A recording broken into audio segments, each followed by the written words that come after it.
CA final chapter 3 PGBP direct tax page number 3.205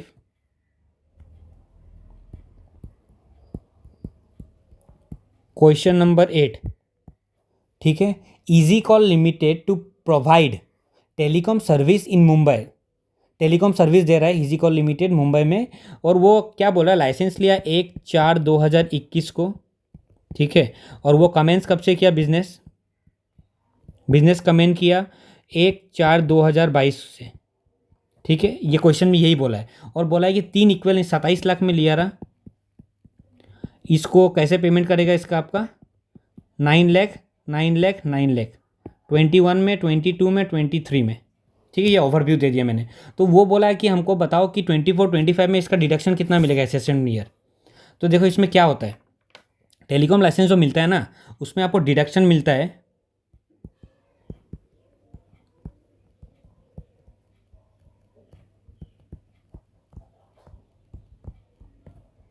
under section 35 ABB। ठीक है, इसमें deduction मिलता है और ईयर ऑफ पेमेंट से ही मिलेगा।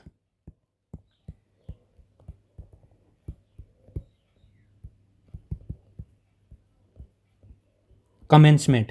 The payment made for acquiring the license to operate telecom service in Mumbai shall be subject to deduction as per the scheme in section 35 ABB। मैंने बता दिया आपको, as per section 35 ABB any amount actually paid for license obtaining license, any कोई भी amount हम लोग जो पे कर रहे हैं आपका ऑप्टेन करने के लिए लाइसेंस को, to operate telecommunication service shall be allowed in equal instalment में आपको मिलता है। मैंने बता दिया, देखो 9 लाख 9 लाख 3 बार में पेमेंट होगा इसका। ठीक है, उसको क्या बोला, shall be allowed deduction during the year for licence in force. जितना दिन लाइसेंस रहेगा 10 साल, तो उतना 10 साल में वो एमोटाइज हो जाएगा। अब देखो, अगर पेमेंट मेड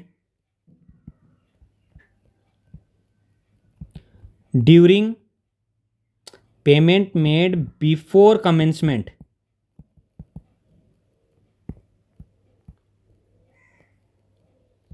ऑफ बिजनेस, मतलब बिजनेस स्टार्ट होने का पहले ही अपने पेमेंट कर दिया, लाइसेंस लिया, अब मान लो बिजनेस 2 साल बाद स्टार्ट होने वाला और आपने पेमेंट कर दिया, तो क्या होगा, the deduction shall be allowed beginning with the year of commencement। ठीक है, ईयर ऑफ कमेंसमेंट से आपको डिडक्शन मिलना स्टार्ट होगा, ना कि ईयर ऑफ पेमेंट से। अगर बिफोर कमेंसमेंट ऑफ बिजनेस हुआ तो, इन एनी अदर केस,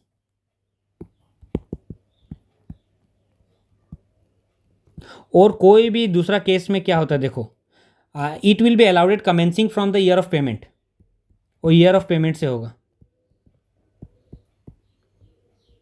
ठीक है, एक तो कमेंसमेंट नहीं हुआ और पेमेंट कर दिया तो कमेंसमेंट का ईयर से डिडक्शन मिलेगा, और एक आपका in any other case year of payment से मिलेगा। तो देखो अब क्वेश्चन में आता है हम लोग, ये तो एक्सप्लेनेशन था। ठीक है, the amount of deduction available for assessment year 24-25 के लिए निकालने दिया ना, 24-25। क्या को देखो, हम लोग कब कब पेमेंट किया पहले वो लिखो, पेमेंट। ठीक है, फिर आएगा अनएक्सपायर्ड पीरियड,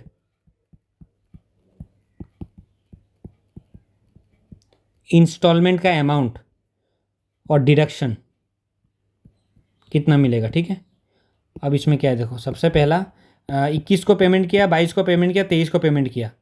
अनएक्सपेक्ट पीरियड कितना था, 9 ईयर्स ना, 9 साल कैसे था, कमेंसमेंट का पहले है, कमेंसमेंट का पहले 21 में तो कमेंस हुआ ही नहीं रहा, बिजनेस तो 22 में कमेंस हुआ रहा, तो अभी भी 9 साल बचा हुआ है आगे।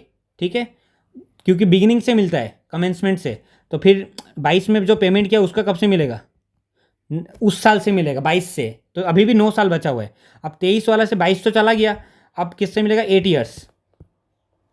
इंस्टॉलमेंट कितना था, 9 लाख 9 लाख 9 लाख, इसको डिवाइड करो 9 लाख डिवाइडेड बाय 9, 1 लाख करके मिलेगा, फिर 1 लाख, फिर इसमें कितना आएगा 9 लाख डिवाइडेड बाय 8, 1,12,500। तो टोटल डिडक्शन कितना हो गया 3,12,500।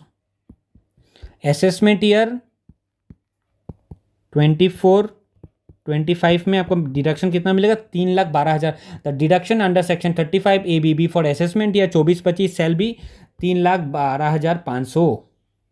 समझ में आया आपको ना, नहीं आया? या 9 ईयर्स कैसा है, आप बोलेंगे 10 ईयर्स आना चाहिए। जब भी पहला साल ही कमेंस हो जाता बिजनेस, जिस दिन लाइसेंस मिला तब से ही बिजनेस कमेंस हो जाता, तो यहाँ 10 आता। क्योंकि कमेंस दूसरा, अब मान लो कमेंस होता और 1 साल लेट, 2 साल लेट होता, तो पहला क्या आता है यहाँ पे, या आउट ऑफ क्वेश्चन है, ठीक है। तो यहाँ पे क्या आता है 8 ईयर्स, यहाँ पे कितना आता है 8 ईयर्स, ठीक है। तो फिर अब इस साल में कमेंस होता बिजनेस, तो यहाँ पे कितना आता, यहाँ पे आता आपका 7 ईयर्स। समझ में आ रहा है? ये केस है। फिर इसको हम लोग आपका 9 लाख डिवाइडेड बाई 8 करता, फिर 9 लाख डिवाइड बाई 8, यहाँ 9 लाख डिवाइड बाई 7, जो टोटल आता वही आपका डिडक्शन मिलता। समझ में आ गया ना? ठीक है। अगर यदि कोई डाउट हो तो मुझे कमेंट करो, मैं आपको वापस से एक्सप्लेन करूँगा। थैंक यू, अच्छा लगा प्लीज़ लाइक कर दो, और आगे भी हर चैप्टर का आपको सॉल्यूशंस मिलेगा। आप बने रहिए मेरे चैनल पे।